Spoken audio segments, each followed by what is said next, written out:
the swing seems to be on, and you're trying to win an LNP seat, so it's not looking great, I think it's fair to say.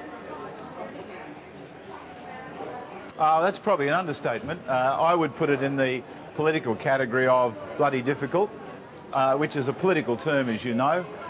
Look, the reality is that we'll have to wait until we see the figures, Annabelle. I don't have any yet. But look, I expect this to be very difficult. We've worked hard. I've had a great local team here. I came back for the right reasons because I felt I could make a difference. And when I spoke to Kevin, it was suggested that I could help lift the Labor vote, and that was important, not just in terms of Queensland, but what we could contribute here in Forde. Whether that happens or not remains to be seen. I don't have any regrets, and I did it for the right reasons. Whether I win or lose, that's the will of the people. I believe in democracy, and if that's their decision, then I accept it unreservedly. We still don't know that yet. We'll just have to wait and see. Peter Beattie, there were a few hard-to-swallow propositions floated over the course of this Labor campaign, that you could invent a tax system for the Northern Territory, that you'd review foreign investment policy. And there was the proposition that Peter Beattie and Kevin Rudd were new best friends. Do you think that was just a little too hard to swallow as a proposition? Oh, look, the result is based on one overriding thing. And people will speculate, but I've been on the ground talking to people. The only negative for us, which was a very strong negative in my view, was that the leadership divisions that took place over the last 6 years. People didn't like division, and that played into the Tony Abbott view about change. That's what happened.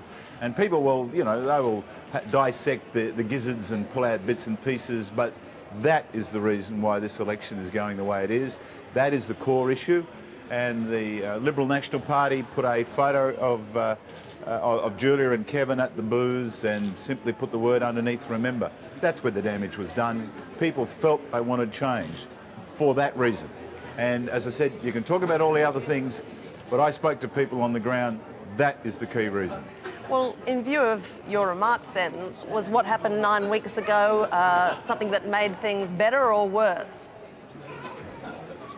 Oh, look, that's too hard to judge. I don't think it mattered in the sense that that overriding concern about division was in the community.